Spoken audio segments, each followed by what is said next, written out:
Eu faço. Então tá bom. Vamos lá, então. Senhor Jesus, primeiramente agradecemos a oportunidade de estar aqui mais uma vez, mais uma semana, buscando, Senhor, o seu ensinamento, buscando o seu aprendizado, buscando seguir os seus passos, entender sobre os seus passos, Senhor.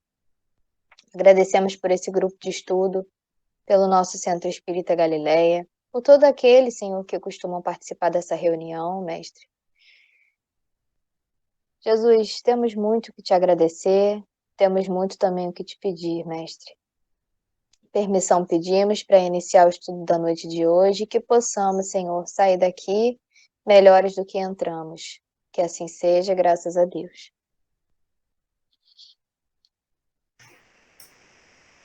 Quem gostaria de começar a leitura? Eu leio. Deixa a Lúcia. Tá bom, eu começo e qualquer coisa você continua. Capítulo 46. Aprendemos sempre. Segundo informações de Aniceto, faltava mais de 1 hora para o início da preleção evangélica. Sob a responsabilidade do Sr. Bentes, na espera dos frequentadores encarnados. Mas o movimento de serviço espiritual tornara-se intensíssimo. Reuniam-se ali, para olhos humanos, 35 individualidades terrestres e, no entanto, em nosso círculo, o número de necessitados excedia de 200, porquanto, agora, a Assembleia estava acrescida de muitas entidades que formavam o séquito perturbador da maioria dos aprendizes ali congregados. Para elas, organizou-se uma divisão especial que me pareceu constituída por elementos de maior vigilância, visto chegarem quase obrigatoriamente, acompanhando os que buscavam o socorro espiritual, sem a indicação dos orientadores em serviço nas vias públicas. A movimentação era enorme e o tempo era escasso para qualquer observação, sem movimento ativo. Todos os servidores da casa se mantinham a postos, desenvolvendo a melhor atenção. Reparei que no ângulo de grande mesa havia numerosas indicações de receituário e assistência. Os mais variados nomes ali se enfileiravam. Muitas pessoas pediam conselhos médicos, orientação, assistência e passes. 4 facultativos espirituais se moviam diligentes e secundando-lhes o esforço humanitário. 40 cooperadores diretos iam e vinham, recolhendo informações e enriquecendo pormenores. Aproximamo-nos de grande número de papéis nominados e, enquanto curiosamente buscava examiná-los, Aniceto explicou: temos aqui a indicação das pessoas que se afirmam necessitadas de amparo e socorro imediato. Mas recebem elas tudo quanto pedem? Indagou Vicente curioso. Nosso mentor sorriu e respondeu: recebem o que precisam.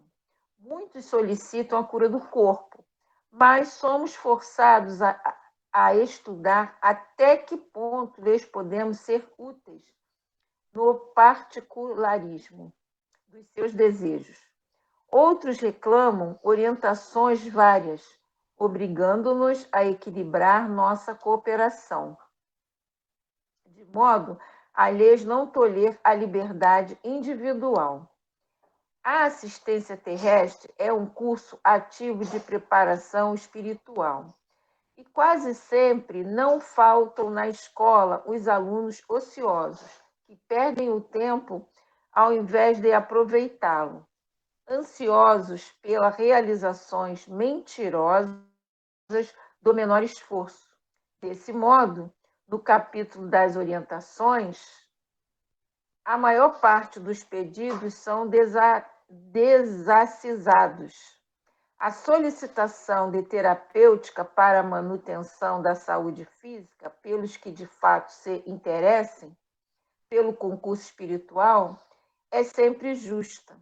Todavia, no que concerne a conselhos para a vida normal, é imprescindível muita cautela de nossa parte, diante das requisições daqueles que se negam voluntariamente aos testemunhos de conduta cristã.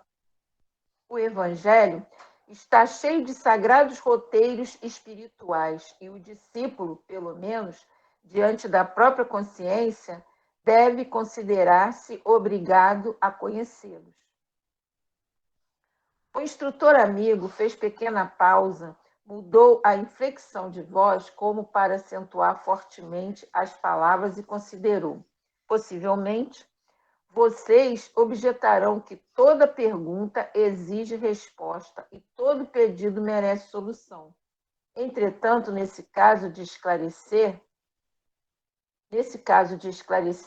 determinadas solicitações dos companheiros encarnados, devemos recorrer, muitas vezes, ao silêncio. Como recomendar humildemente àqueles que a pregam para os outros? Como ensinar a paciência aos que a aconselham aos semelhantes? E como indicar o bálsamo do trabalho aos que já sabem condenar a ociosidade alheia? Não seria contrassenso? Ler os regulamentos da vida como para os cegos e para os ignorantes é obra meritória, mas repeti-los aos que já se encontram plenamente informados não será menosprezo ao valor do tempo? Alma alguma, nas diversas confissões religiosas do cristianismo, recebe notícias de Jesus sem razão de ser. Ora, se toda condição de trabalho edificante traduz compromisso da criatura, todo conhecimento do Cristo traduz responsabilidade. Cada aprendiz do mestre, portanto, está no dever de observar a consciência, conferindo-lhe os alvitres profundos com as disposições evangélicas. Vicente, que escutava com grande interesse, aventou: no entanto, ousaria lembrar os que formulam semelhantes pedidos levianamente.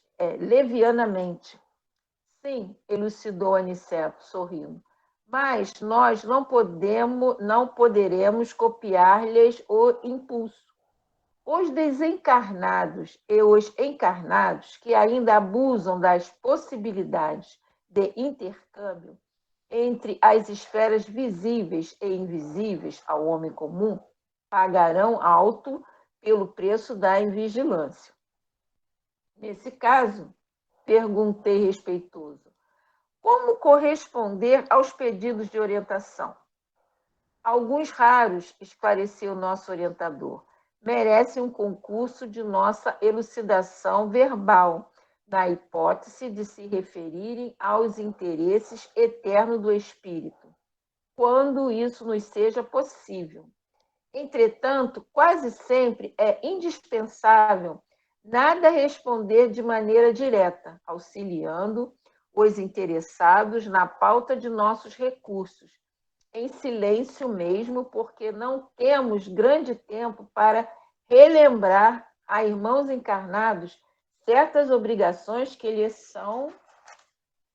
não deviam escapar da memória, para a felicidade de si mesmo. Calou-se por momentos o bondoso instrutor, considerando em seguida interessado em nos subtrair quaisquer dúvidas. Muitas entidades desencarnadas estimam o fornecimento de palpites para as diversas situações e dificuldades terrestres, mas esses pobres amigos estacionam desastradamente em questões subalternas, incapazes de uma visão mais alta, em face dos horizontes infinitos da vida eterna, convertendo-se em meros escravos de mentalidades inferiores, encarnadas na Terra. Esquecem-se que o nosso interesse imediato agora deve ser, acima de todos, aquele que se refira à espiritualidade superior. Nossos irmãos inquietos que forneçam palpites a preguiçosas mentes encarnadas sobre assuntos referentes à responsabilidade justa e necessária do homem devem fazê-lo de própria conta. O que acontece então? Perguntou Vicente curioso. Nosso mentor, contudo, respondeu com outra pergunta. O que acontece ao homem de responsabilidade que se põe a brincar? Nesse instante, um dos clínicos espirituais aproximou-se, foi gentilmente saudado por Aniceto, que lhe disse, depois de apresentarmos: disponha da nossa colaboração humilde. Aqui estamos na qualidade de médicos itinerantes, prontos ao concurso ativo. Vem de nosso lar? Indagou um novo companheiro respeitosamente. Sim, respondeu Aniceto prestativo. Pois bem, considerou ele, se possível, estimarei receber-lhes o auxílio após a reunião, para 2 casos urgentes. Trata-se de uma jovem desencarnada hoje e de um agonizante meu amigo. Sem dúvida, acentuou o nosso orientador. Solícito. Aguardaremos suas indicações.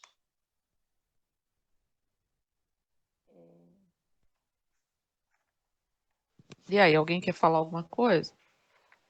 A única coisa, o que chama atenção, né, que assim que eu entendi, que agora eu estou procurando aqui, eu não acho, que as pessoas vão no caso foram para lá, muitos vão pedindo ajuda, né, socorro, mas eles querem um milagre, né, eles não se esforçam, né, eu estou doente, eles querem ver o milagre, eles querem sair dali curados, no caso, mas nem todos vão sair bem, né?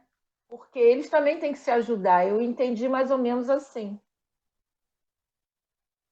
Ele vai dizendo, né, aqui tem uma fala dele, do companheiro que vai estar explicando, ele diz assim, temos aqui os papéis, né, que estavam em cima, são pedidos, colocam, às vezes em caixinha, né, às vezes fica em cima da mesa, para receituário também, e outras coisas, outras necessidades. Aí ele diz assim, temos aqui a indicação de pessoas que se afirmam necessitadas. Que, na realidade, às vezes não são necessitadas, porque nós não entendemos bem essa questão da necessidade real. Muitas coisas que são pedidas nem cabem. Aí ele diz, precisa avaliar, porque tem doenças que não podem receber cura nessa encarnação. Que a doença já é o remédio em si. E outras coisas que eles vão pedindo são coisas inúteis, que cabem ao encarnado. Tem casa espírita que não faz nada, aquelas casas que tem o chamado, entre aspas, guia, né, daquela casa, elas não fazem nada por conta própria, tudo tem que consultar o guia. Vai trocar a cor do centro, um exemplo bem banal, né? Vai trocar a cor do centro, nós vamos fazer uma reunião mediúnica para o orientador da casa vir, que eu gosto mais de orientador do que guia. O orientador da casa vir para que ele dê o seu parecer. Isso não é obrigação dele, isso não é da alçada dele. Tem coisas que são dois encarnados, que é nossa tarefa. Ele diz aqui que nós estamos numa escola. Ele diz assim, a existência terrestre é um curso ativo de preparação espiritual. Nós estamos nos preparando, que é a chamada que nós vimos semana passada da educação religiosa. A educação religiosa nada mais é do que essa preparação espiritual, para que a gente saiba como sofrer, para que a gente saiba como passar até por momentos de alegria também, para que a gente não se desequilibre. Então, é tudo isso. Se a gente fosse pegar mesmo, tinha muita bobagem ali. naquela caixinha. Então, ele vai dizendo que nem tudo vai ser atendido, mas todos vão receber o que precisam. Aí a gente diz assim, a minha prece não foi atendida, o que eu pedi eu não recebi. Recebeu o que precisava, mas nem sempre o que eu preciso é o que eu quero. Aí a gente diz, nunca sou atendida. Alguém mais quer falar alguma coisa? Achei interessante a questão que ele coloca, né? 35 encarnados na reunião, 200 desencarnados. E aqueles que nos acompanham ainda ficam numa sala, vamos chamar de cubículo, né? Num local específico, uma segurança ainda maior. Então, a gente dá muito trabalho, né? Eu achei interessante. Oi, fala. Eu achei interessante também quando ele fala assim, ó, obrigando-nos a equilibrar nossa cooperação de modo a lhes não tolher a liberdade individual. Assim, o respeito da individualidade, do sentimento ainda, por exemplo, eles ainda não têm aquela... não estão ainda arrependidos, né? Aí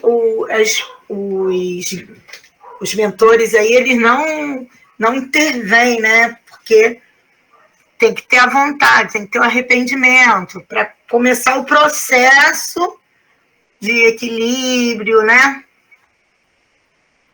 Isso que eu estou vendo. Porque eu falei até não sei onde eu falei mais, gente. Não sei se eu falei no estudo de sábado, semana passada.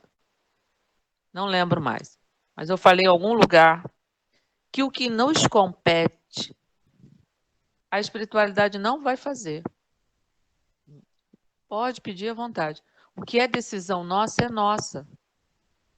Eles podem até nos orientar, mas no momento seguinte, a escolha é sempre nossa. Porque senão eles estariam interferindo. E quem faz isso é o obsessor, não é um orientador. Em qualquer curso que a gente fizer, o orientador, ele dá o caminho. Ele diz, por aqui seria melhor, tira isso, bota aquilo. Mas ele não diz, faça assim, tem que ser desse jeito. Não, ele está orientando. Então, cabe a cada um de nós tomar a decisão. E eles ajudam, assim, de N maneiras. Vou contar um casinho rapidinho aqui. Essa semana eu estava me aborrecida. Aí eu fui deitar, eu tenho mania de deitar com fone de ouvido bem baixinho, escutando um palestra, mas assim, estava muito baixo mesmo. E atormentada, né? Com aborrecimento. Aí eu acordei de madrugada com um palestrante gritando, me ouvi, mas gritando. O fone, assim, numa altura mais alta, falando assim, a renúncia de hoje são sementes celestes do amanhã.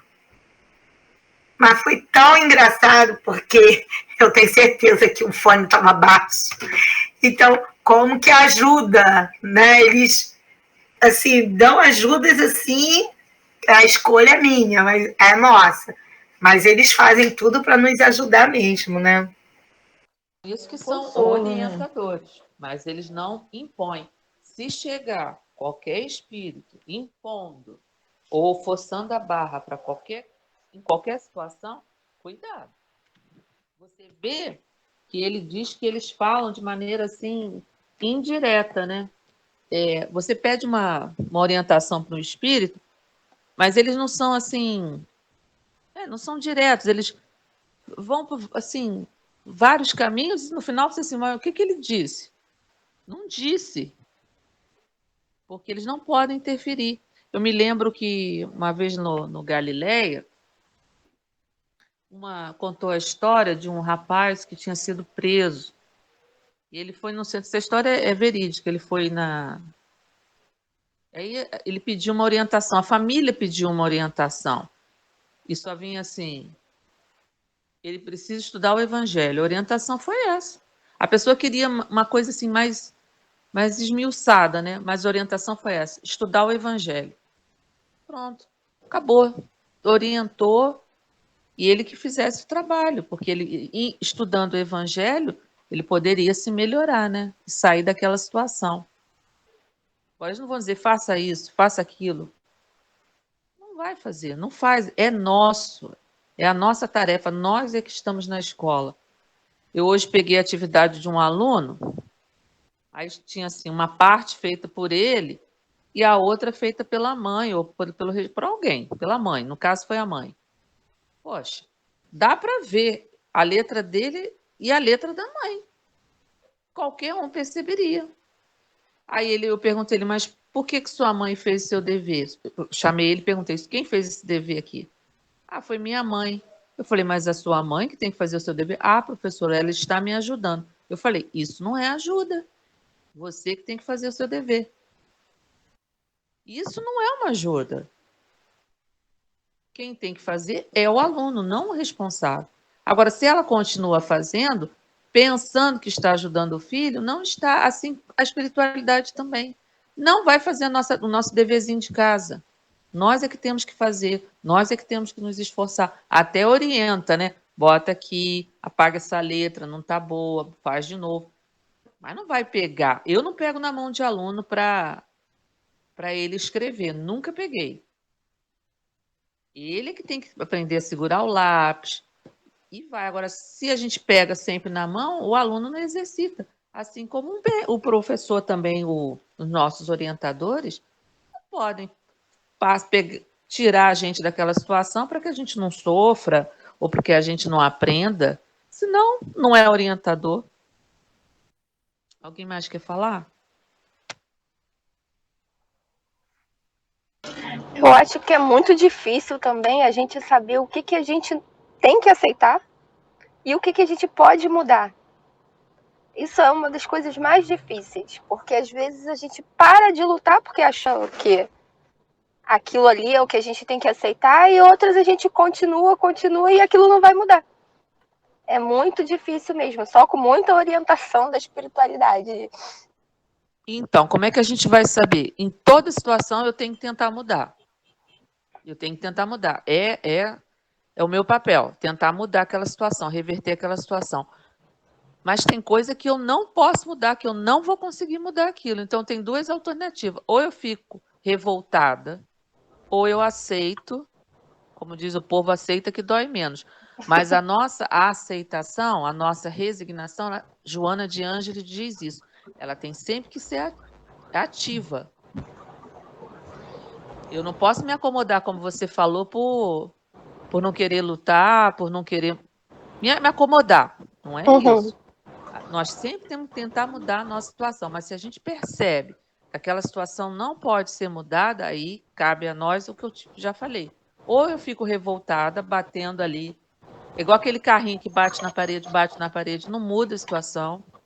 Ou eu aceito, entendendo por que eu estou sofrendo ou passando por aquela situação, e passo da melhor maneira possível. Porque tem coisa que a gente não vai conseguir mudar nessa encarnação. Porque tem coisa que está vedada mesmo. Nós precisamos passar por aquilo. É igual uma grade curricular na faculdade. Uma matéria, tem matéria que está presa a outra. Quem já fez faculdade sabe. Se eu não passo por aquela, eu não acesso a outra. Então, tem coisas que eu tenho que passar para acessar a outra matéria. No próximo ano, no próximo bimestre, sei lá. Por aí vai. Agora, é fácil? Não é fácil. Aquela oração que o pessoal faz no AA, que pede, né? Que eu tenha... Esqueci como é que é aquela oração. Que eu tenha sabedoria para identificar, né? Uma coisa da outra. E eles fazem isso. Serenidade e sabedoria. É muito difícil. É difícil, mas a gente sempre tem que tentar mudar. Eu também não posso ficar, né? Tá caindo...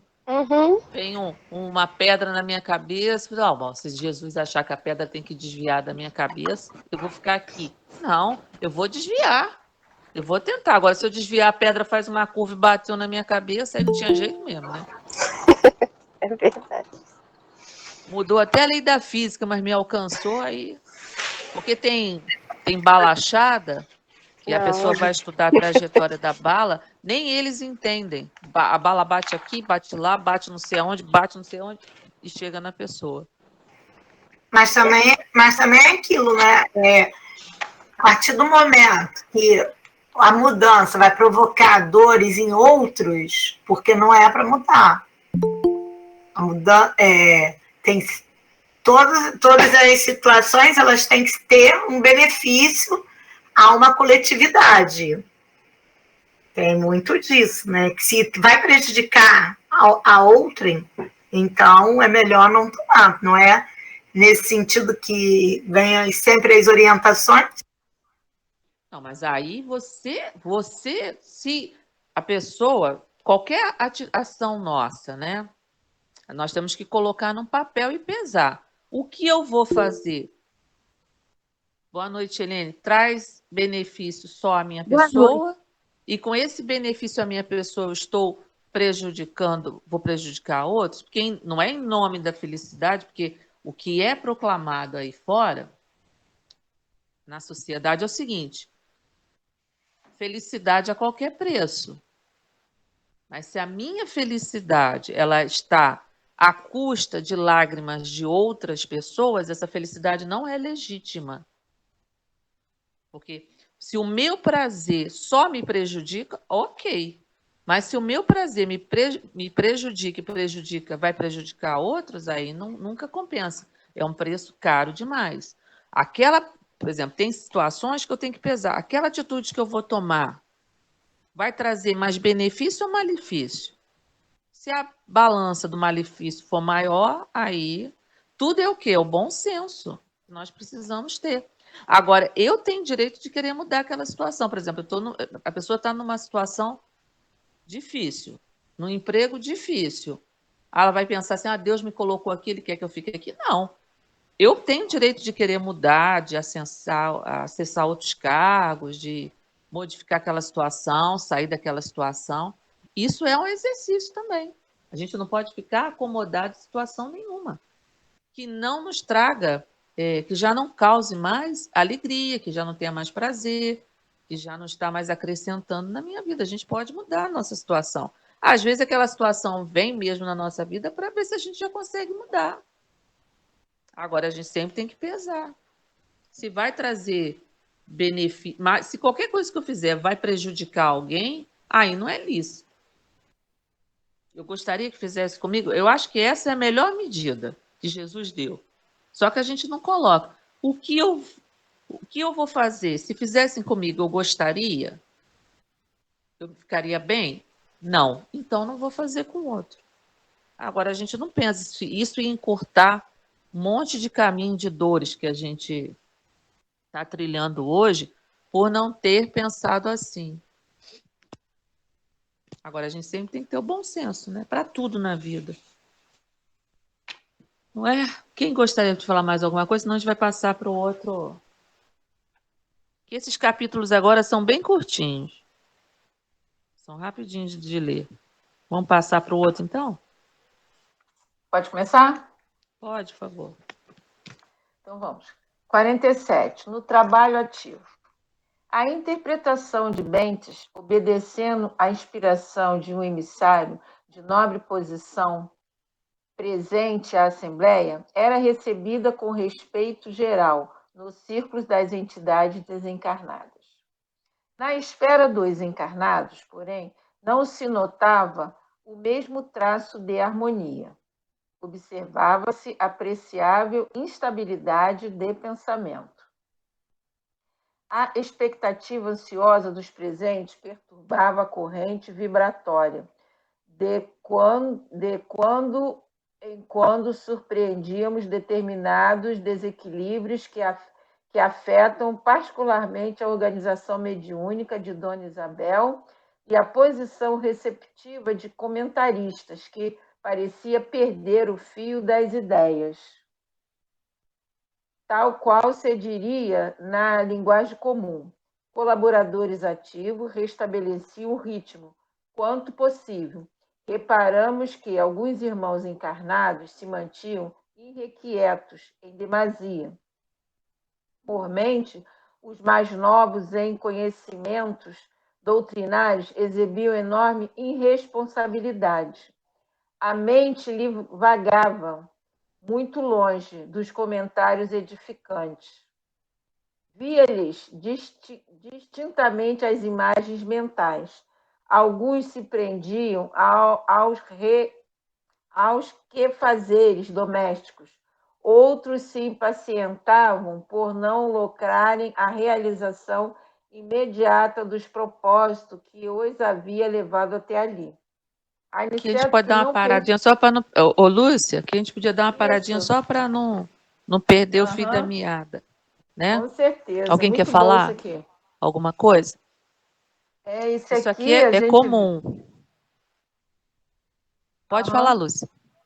Não, é isso mesmo que você ia falar. É que para a gente ver que quando às vezes na mesa mediúnica, as pessoas que às vezes estão, os assistentes, né, vou dizer assim, acaba desequilibrando por causa do pensamento. E às vezes até o próprio médium também, né, que se sai do pensamento, não fica naquela direção ali do. Ai, meu Deus, como é que eu vou falar? Eu vou falar por mim. Às vezes eu tô ali, né? Seu João tá falando, coisa e tal, eu tô prestando atenção na oração, na palavra. De repente, o pensamento foge, vai para algum lugar que não tem nada a ver. Aí, quando eu me dou conta, eu falo, meu Deus do céu, eu estou aqui, eu tenho que estar concentrando. Por que eu estou pensando nisso? Né? Então, às vezes acontece isso. E dá um desequilíbrio, né? É isso que eu queria falar. Muito importante. É isso mesmo, porque fisicamente nós não conseguimos, a nossa atenção ela não consegue ficar fixa por muito tempo. Ela foge e a gente traz de volta. A não ser que você tenha um equilíbrio em concentração muito grande. Porque geralmente nós estamos em 2 lugares ao mesmo tempo. Raramente nós estamos totalmente num canto, eu digo assim, mentalmente falando, por exemplo. Nós estamos no centro, mas temos uma preocupação em casa. Quer dizer, a gente nem está em casa, nem está no centro. O ideal é, se eu estou no centro, eu estou no centro, esquecer o que está para fora, mas a gente não consegue. Então, como é que faz? Vagou a mente, traz de volta. Foi embora, traz de... Principalmente quando é alguma coisa cansativa que não nos interessa, a nossa mente foge. Nas reuniões públicas, do que é falado, a gente retém muito pouco. No dia seguinte, se a gente perguntar o que foi falado, geralmente a pessoa não lembra.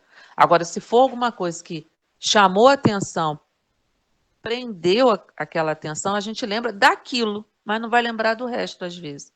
Então, a mente fugiu, traz de volta. E é normal, isso é normal de acontecer. Por isso que a prece não pode ser aquela prece doutrinária. Eu vejo muita gente fazendo prece doutrinária. Aquelas preces longas demais. E no meio do caminho a gente já foi em casa, deixei a roupa na corda, meu Deus. Ai, vai chover. Será que fulano vai chegar? Tenho certeza que ele vai largar um monte de copo sujo na pia.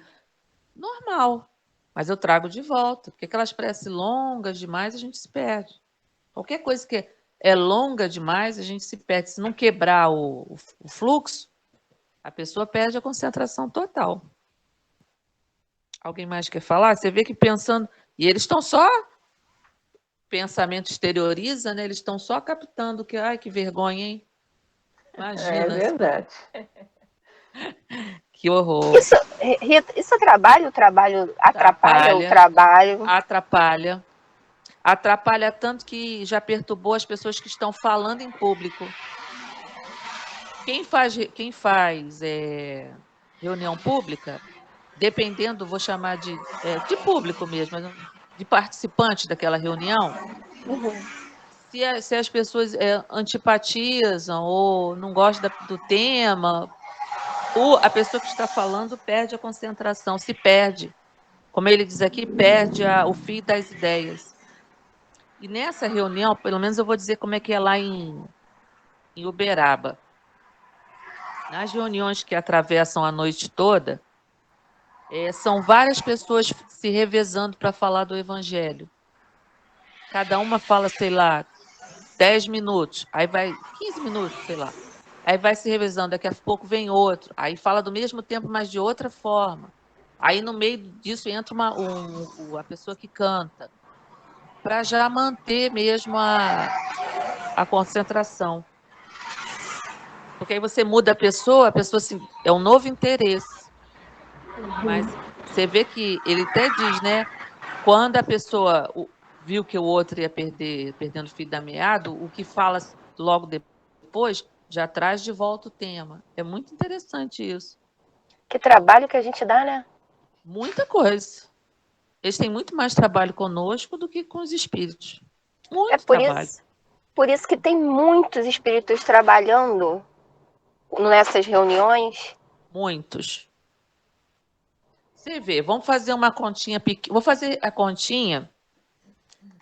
Tem no livro Instruções Psicofônicas, o Arnaldo, esqueci o nome do marido da Meimei. Arnaldo Rocha.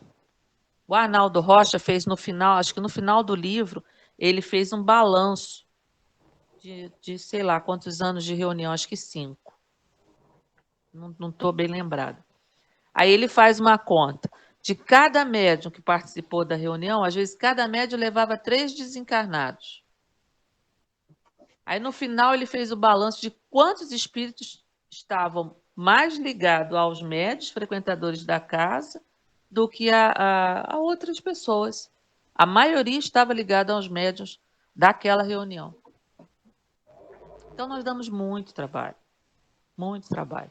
É difícil uma reunião mediúnica que os médiuns estejam todos no mesmo diapasão de pensamentos, com os mesmos objetivos. Às vezes eles precisam isolar um médium. Dá muito trabalho. Mas essas reuniões mediúnicas são abertas ao público, não? Não é. Essa daqui, como é de reunião, me parece que é uma reunião de tratamento, são abertas. Uhum. Essa que eu falei de Uberaba é reunião de psicografia, então são abertas. Entendi. Que os palestrantes vão se revezando. Porque atravessa a madrugada toda, né? Uhum. É bem cansativa. É muito Bem trabalho cansativa. também depois para quando a gente se for.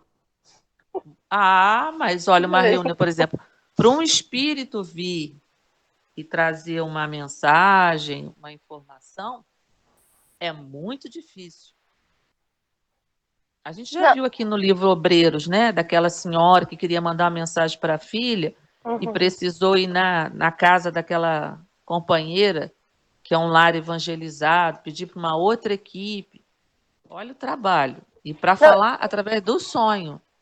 Eu digo que a gente também vai ter muito trabalho quando a gente for. Quando a gente vai desencarnar, dar, se a gente né? quiser, a gente vai dar e também depois para ajudar, né? Todos nós estamos aqui para depois também trabalhar. Sim. Mas Vai aí a gente ter vai muito. ter que gramar um pouquinho, né? Igual o André está gramou no nosso lar. Até chegar aqui, André tem um percurso. Nós também. Primeiro a gente vai ter que se recuperar do choque, do desencarne, daquela perturbação, porque não é fácil. Pensa bem. Até o Haroldo Dutra tem uma palestra que ele fala da situação dos desencarnados. Ele faz uma palestra como se ele estivesse falando para os desencarnados. Uma readaptação. Nós vamos estar longe dos nossos entes queridos. Pensa bem, sem WhatsApp para mandar mensagem e dizer assim, cheguei, estou bem. Mole não, gente. Então vamos. Ô, Rita, deixa eu fazer uma pergunta. Rapidinho. Eu tava pensando esses dias, você falou esse negócio do Zap. Eu tava pensando como que os espíritos se comunicam lá no plano espiritual. Por exemplo, se todo mundo se comunica por pensamento. Não. Como que funciona? Não são todos os espíritos que se comunicam por pensamento, porque a gente precisa ter uma educação para isso. Mas, por exemplo, uma pessoa está numa colônia e quer falar com a outra. Como é que faz? Você sabe? Dependendo da situação, pode visitar, né? Pode visitar, deve mandar recado, mensagem. Eu não sei como é que tá lá agora, porque já faz um tempo que eu deixei de ir. Não, mas eu tava pensando nisso. É tudo tão avançado, né? E se aqui na Terra a gente tem... Se nem todos os espíritos volitam, imagina se comunicar. Sim, eu tava pensando, deve existir alguma coisa, né? Deve existir, mas tem que ter permissão. Não Uhum, é como aqui, eu pego o Zap e faço. Quero uhum, visitar uma outra colônia. Não é assim. Tem que ter uhum, permissão para visitar outra colônia. Tem que ter uma pessoa, um grupo, é levado em grupo, uma necessidade para isso. Não posso ir lá só por curiosidade. Tem toda uma uhum, disciplina, né? Agora, espíritos mais preparados já se comunicam por pensamento. uhum. Mas tem que ter toda uma educação, porque a gente precisa estar na mesma faixa do espírito. Agora, a gente não Tem sabe como é até, que. tem até aquele exemplo, né, do André Luiz, quando ele precisou, ele pensou em Narcisa e Narcisa veio, né? Mas ele não fez intencionalmente. Ele não pensou chamando Narcisa. Ele não pensou assim, eu vou me comunicar com Narcisa. Pensou e fez o telefoninho. Não, ele só disse assim: se Narcisa estivesse aqui, ela saberia o que fazer. Então ele se ligou, até sem saber como, ao pensamento de Narcisa, a psicosfera de Narcisa. Psicosfera não, vou botar o pensamento mesmo, ao pensamento de Narcisa, e ela recebeu, porque ela tinha mais conhecimento que ele naquela época, né? Então não foi assim intencional. Você vê que André não saiu volitando assim que chegou em nosso lar. Não. Até para ele volitar, você vê que nesse livro ele veio andando. Aí quando chegou aqui, ele volitou porque já tinha mais. Da primeira vez que ele veio, ele não observou o que ele observou dessa vez, porque a visão dele já estava dilatada. Você vê que ele não se comunica com os companheiros por pensamento, eles falam. Ele veio aqui na Terra em excursão de aprendizagem. Ele não disse assim, eu vou visitar a Terra numa excursão, vou fazer uma excursão, ou eu vou sozinho. Pegou e foi. Não. Tem todo um planejamento. Não é tão fácil assim, não. Aceita, Lívia, nós vamos ficar sem o WhatsApp. Poxa vida, nem um grupo para fofocar? Grupo. Nós nem vamos fazer aquele grupo. Mas olha só, pensou, ligou. Eu vou pensar assim, vou viajar, já tô lá. Tá. Quem vem tirar minhas esperanças? Quem Não, foi? Já fui. seria bom se fosse Olha assim. o pensamento aí, ó, não é? Essas informações que nós estamos tendo. Pensou, ligou. Pensei na França, já tô lá. Pensou, ligou, mas tem uma barreira fluídica. Tem toda uma barreira. Você vê que no filme nosso lá. Deixa de ser desagradável, Rita. Não, gente, eu tô sendo honesta com você. Você vê que nosso Realista. lá é realista. Você vê que a neta da mãe de Lísias. Lembro dela. Lembra que ela perdeu o noivo? Perto do Ela noivo. perdeu o noivo, não. Ela teve tuberculose, desencarnou, e ela muito saudosa do noivo, aquela coisa toda. E nem tinha sido dito a ela que o noivo já tinha. Que morreu quem é viúvo, né? O viúvo é quem morre. Que ele já tinha outra pessoa, ela nem sabia disso ainda. E ela quis sair, quis voltar para a Terra, quis vir para a Terra. Você lembra que no filme mostra ela toda numa situação assim complicada? Porque tem barreiras também que nos fluídicas. Você vê que para André fazer essa excursão. Nada vai me segurar essas barreiras. Então tá bom. Vem, obsessor. Mole. Continuar.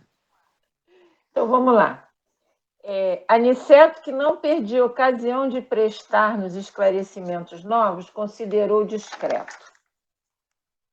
Muitos estudiosos do espiritismo se preocupam com o problema da concentração em trabalhos de natureza espiritual. Não são pouco os que estabelecem padrão ao aspecto exterior da pessoa concentrada, os que exigem determinada atitude corporal e os que esperam resultados rápidos nas atividades dessa ordem. Entretanto, quem diz concentrar forçosamente se refere ao ato de congregar alguma coisa.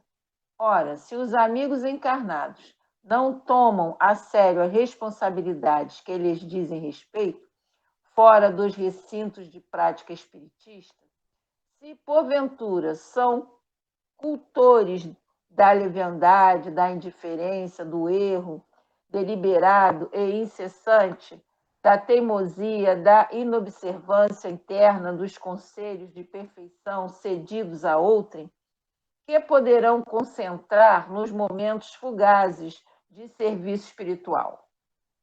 Boa concentração exige vida reta. Para que os nossos pensamentos se congreguem uns aos outros, fornecendo potencial de nobre união para o bem, é indispensável o trabalho preparatório de atividades mentais na meditação de ordem superior. A atitude íntima de relaxamento ante as lições evangélicas recebidas não pode conferir ao crente ou ao cooperador a concentração de forças espirituais no serviço de elevação. Tão só porque estes se entreguem apenas por alguns minutos na semana a pensamentos compulsórios de amor cristão. Como veem, o assunto é complexo e demanda longas considerações e ensinamentos. Reparei com mais atenção os circunstantes encarnados. Não fosse o devotamento dos colaboradores de nosso plano, tornar-se-ia impossível qualquer proveito concreto. Isidoro e outros amigos devotados trabalhavam com ardor, despertando alguns dorminhocos e reajustando o pensamento dos invigilantes para neutralizar determinadas influências nocivas. Eu reconhecia que os benefícios imediatos da doutrinação de Bentes eram muito mais visíveis entre os desencarnados. No grupo destes, não havia um só que não recebesse consolações diretas e sublime conforto. Fim da interpretação, pouco antes de se entregar, Dona Isabel ao trabalho do receituário, observei que uma senhora desencarnada se aproximava de Isidoro pedindo emocionada: ser-lhe-á possível, meu irmão, entender-se por mim com os nossos orientadores quanto à possibilidade de me comunicar diretamente com a minha filha presente à reunião?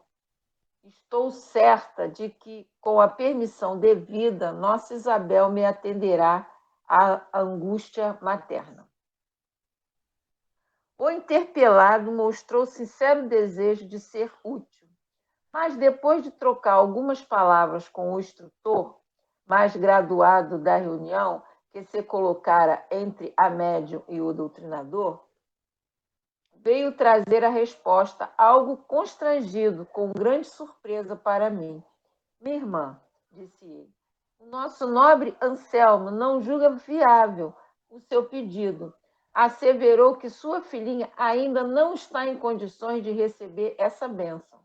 Ela tem necessidade de testemunhar agora o que aprendeu do seu exemplo no mundo e precisa permanecer no campo da oportunidade, sem repousar indevidamente nos seus braços. E como a senhora denotasse tristeza, Isidoro continuou com tom fraternal. Não somente por isso, minha amiga, nosso instrutor se vê forçado a desatender. A medida traria inconveniente grave para o seu sentimento maternal. No estado evolutivo em que se encontra, e considerando o velho hábito adquirido, a filhinha se agarraria excessivamente ao seu auxílio, prender-se-ia a mãezinha afetuosa e sensível, e talvez a irmã se visse perturbada em sua nova carreira espiritual.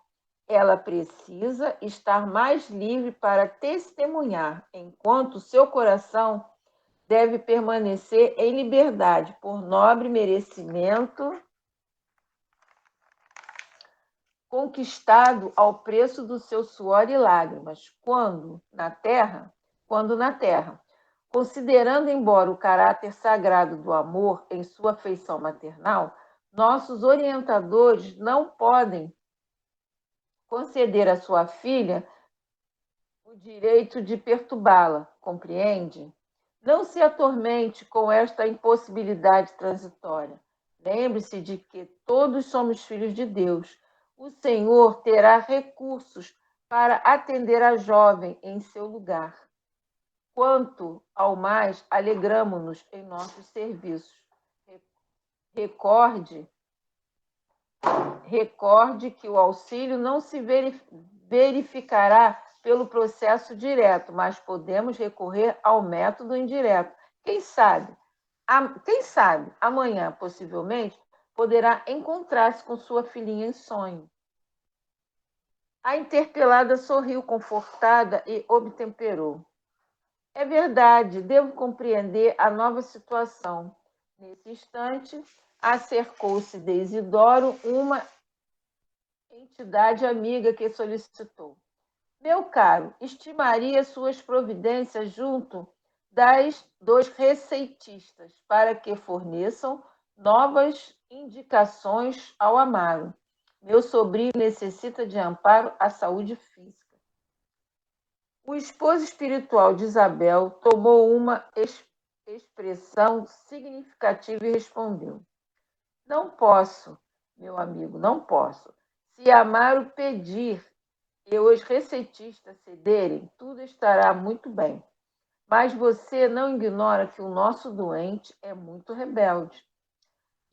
Já lhe providenciei a obtenção de conselhos médicos de nosso plano por 5 vezes, sem que ele correspondesse aos nossos esforços.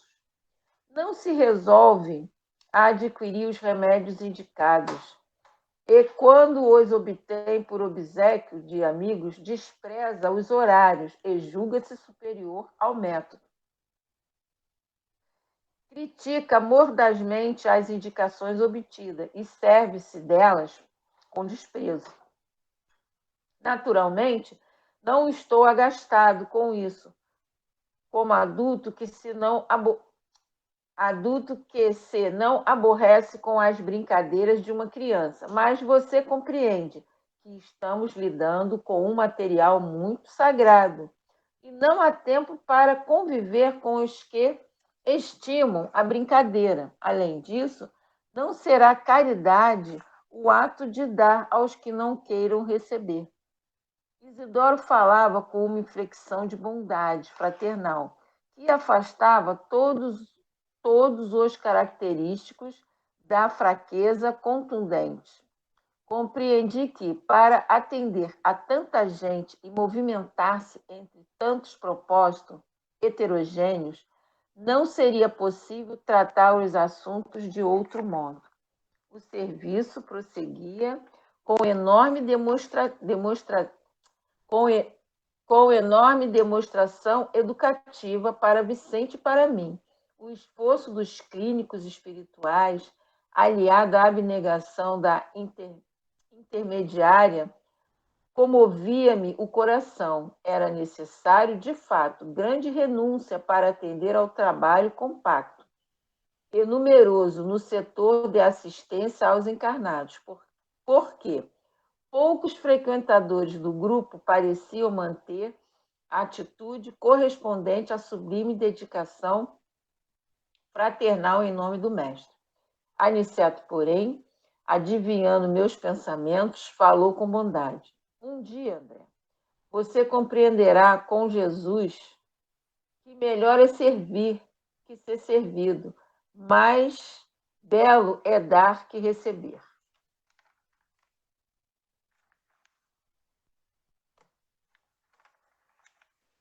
E aí, alguém quer falar alguma coisa? Interessante que eles não fazem o que não é lícito, né? Você vê, a companheira queria falar com a filha, mas traria mais prejuízo do que coisas positivas. porque ela foi a moça, né, não tinha assim, independência da mãe. Se a mãe desse uma mensagem, ela iria se apoiar novamente na mãe. E era necessário que ela aprendesse a caminhar sozinha, que ela tivesse asas, né? E o outro também. A ajuda que vinha para ele não queria receber, não queria o tratamento, porque para a gente conseguir. Às vezes a pessoa diz assim: aquele médico não é bom, não. Ele passou um tratamento, mas não deu certo. Vai ver se a pessoa fez direitinho, tomou remédio na hora certa, fez a dieta que necessitava. Às vezes não faz, não cumpre. Então, não tem como receber, né? É isso. Alguém quer falar mais alguma coisa? Então, vamos fazer a nossa Ficou bem oração. claro esse, né? Oi, foi bem claro, né? Para cada um de nós. E tomara que a gente aprenda. Bem, nosso Lar 2 está sendo filmado. Renato Pietro de André tá uma maravilha. No Instagram dá para seguir. Quem segue o Renato consegue ver, ele posta, tem colocado muita imagem dele nas filmagens, deles, né? Da equipe, na filmagem. Vem aí Tô o Dr. ansiosa. Fritz. Eu também, mas eu estou querendo ver antes, que eu acho que deve ficar para o ano que vem. Mas vem aí o Arigó. Arigó, mas tem um nome. Arigóia. Predestinado, eu acho que Predestinado. é predestinado. Vem em setembro, começa em setembro. Então é importante que a gente vá logo nas primeiras semanas para o filme não sair de cartaz tão rápido, né? E eu tenho visto mais uns flashzinhos, não é o Dalton Mello, não, acho que é Dalton Mello. É o Dalton Mello que faz o ator, né? Está muito bem no papel, muito legal. Tem um livro já também, que o Arigó está sendo esquecido, né? Porque não é dessa época, é da minha época, quando eu era pequena, menina ainda. Então, que a gente não possa esquecer, né? Esses companheiros, o trabalho deles. Então, vamos fazer nossa oração pedindo a Ainda bem que eu Jesus. sou do período da Xuxa. É? Não, eu sou do período do Arigó, que ele aparecia no Fantástico. Eu ainda me lembro das reportagens. Gente, eu não me lembro disso. Ainda lembro Eu, dos outros médiuns que vieram depois. eu Fala, lembro Lúcia. muito do Zé Arigó, onde eu morava na época, eu via muito rádio. Eu ainda não tinha televisão, era roça, eu era pequena. Mas eu lembro que se falava muito dele, falava das reportagens, das coisas. É muito Saiu muito na interessante mídia mesmo. da época. Falava muito mesmo. Foi assim, chamou muita atenção, né? Porque ele operava com canivete enferrujado. Ele foi Saía na revista. perseguido, né? Eu Houve sou do muita coisa, tempo, né? viu, Ana Lúcia, da revista Manchete. Não fala não, meu Deus. É velha, Pô, Tô velha, Rita, tô tem jeito velha. não. Então Manchete, vamos Cruzeiro. Cruzeiro, Manchete, todo esse tempo. eu nem vou Revista. dizer que tá a mesma idade, mas é porque Rita tem uma memória assim mais clara. Eu ainda não estou tão sequelada, né? Vamos fazer nossa oração pedindo a Deus, agradecer essa oportunidade de estarmos juntos, que Ele possa visitar os nossos lares, das nossas dificuldades também, do planeta inteiro, né? Quem gostaria de fazer a prece? Então, vou aproveitar que as cachorras estão quietas, eu mesmo vou fazer. Senhor Jesus, nós queremos te agradecer, Mestre, pela oportunidade de estarmos aqui reunidos em teu nome, estudando, Senhor, as obras do nosso querido irmão André Luiz. Agradecendo a ele essas mensagens, essas instruções que possamos guardar em nossas mentes e aplicar em nossas vidas. Como foi dito, Senhor, que nós possamos nos concentrar, meditar essas informações. Ampara, Senhor, cada lar que aqui está representado. Queremos te pedir pelo Brasil e pelo mundo, Senhor, tão necessitado do teu amor. Muito obrigado, Jesus, por essa hora em que passamos aqui reunidos, falando de coisas espirituais. Obrigado, Senhor. Então, boa noite a todos, boa Olha, semana. gente.